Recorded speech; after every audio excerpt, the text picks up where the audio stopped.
go. Y'all ready? Thank you. All right, we'll start off with an opening statement from Coach Riley, and we'll take some questions. All right. Tough news on Gino.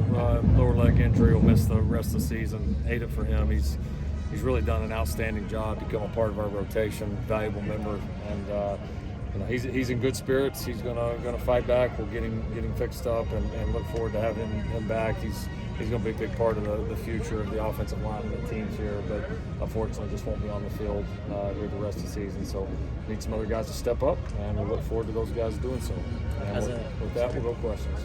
As a fellow offensive guy, what stands out about Joy Taylor's scheme? And they very, very adaptable. It's fun to watch. We watched him before, different spots he's been. He's always done a great job and very creative. Does a good job of mixing in both the run and throw game. Throws a lot of different looks at you, and has continued to, I think, evolve as time has went on, and continue to find ways to create advantages for his guys. So I certainly respect a lot of what he's saying. 2 games in, have you noticed a difference with the new offense? Maybe one possession a game, right? I mean, there's at times you look up and there's a little more off the clock than you feel, but I don't think it's as drastic as everybody's making it out to be. Am I in favor of it? Probably not. I think we got a great product. I think less of it is not good. I mean, it's we don't play 20-something games, but do I think it's like a huge deal that's like some game-altering decision? Not really. It's, I think, just a lot of people have opinions on it, and I get it, but at the end of the day, I think here in a few weeks, nobody will be talking about it. It probably won't ever be talked about again. And that was a quick turnaround. What do you remember from recruiting near Midland? Yeah, you're right. It was quick. So got to know him pretty quick. He's a neat kid, really smart kid. Got a chance to get around him there a little bit. Thought he was a really talented player, and it's been no surprise to me to see that he's done well at Stanford. I think the athletic kid obviously came out of a great program, and has a lot of goals, both from what I remember, both kind of inside the game and outside of the game. So, we thought he would have been a great fit here, but he's obviously done a great job at Stanford, and had a great first game against one. Any concern about the penalty numbers through 2 weeks? Penalty numbers aren't the story. It's the kind of penalties. We've had a few aggressive penalties that I think we'll clean up. We've had a few, kind of what we call administrative penalties, a few unforced errors, some of the false starts, a few of those things that have obviously got to be corrected. So not the numbers, but a few too many unforced errors. They're going to have to get better as the season goes on, as we get into numbers. Got it? I'm quiet today. I was 42. Yeah, like 39. Just because he wasn't at the game Saturday, is there any release stats? Anything what? Is Sorry. there release stats? Yeah, he's looking at the possibility of redshirting. That's part of the world right now.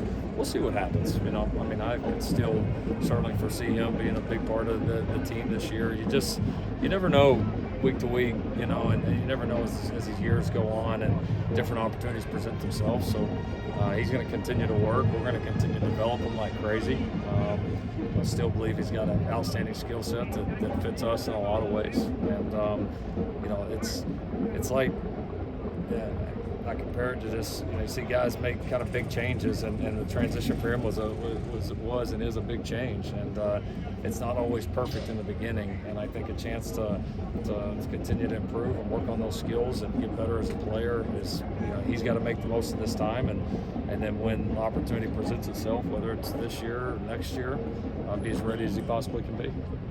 Does Saturday's inside linebacker play change anything in your mind as far as reps going forward?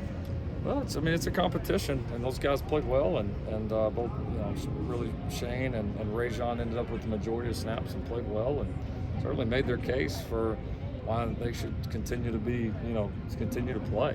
And I think it was the 2 cleanest games we've had as an inside linebacker core here. The 2 cleanest performances individually that we've had up to this point. And so, when you get an opportunity and you show something, you earn the right to continue to compete. You earn the right to continue to gain reps.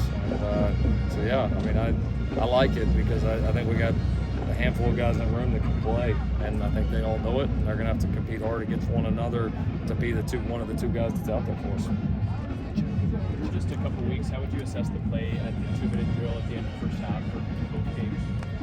Well, it was terrible in the first game, and then offensively we fumbled. So offense has been awful. Defense bad in the first game, and about as good as you could possibly do in the second game. So especially with the fumbled snap, and when offensively had a good drive going, and obviously had the fumbled snap. It was a huge stop by the defense to really make a big deal there. I know I addressed that after the game. So it's going to be big. It's going to be important. There's going to be a lot of games decided by that, especially now. If the clock does, even if you're one possession a game less, that's gonna shrink the game, even if it's not in a huge way like we talked about before. By nature, that you're going to create probably a few more tight games at the end, and some of those instances where 2-minute offense or defense is going to decide who ends up winning the game. So something that's got to get better here. You said the offensive line was a little bit more steady after Saturday. Now with Gino out for the rest of the season, how do you think that group is going to be shaping up? Well, I mean, we started a little bit different group the other day. I mean, it hurts losing Gino. I mean, Gino's a really good player and a very valuable member. Now, we do have other guys that can step in there and play and have played and played well. So, yeah, I mean, I think it puts some more opportunities on the shoulders of, Kingston and Pregnon and Alani and some of those guys inside that need to step up and go take it. And we suspect that they will. But obviously, yeah, it's one guy less than you'd like to have. Let's do one more. With Zachariah, obviously we've seen what he can do as a returner, but he's already got some receiving touchdowns as well. What do you see his role kind of growing throughout the season as a receiver, not just on the special team? It just depends how consistent he is. I mean, we've got some depth in that room, but he's obviously played a lot of offensive snaps in the first few games. So he's a weapon. And the more he continues to grow, the more he's able to put on display that he's able to do, the better we're going to be, the more we're going to be able to use him. And so, kind of like any guy out there, he's got capability of great plays, and we've seen some of that already. But his consistency will tell the tale of how many snaps he truly gets. Thank you, Coach Riley. Thank you.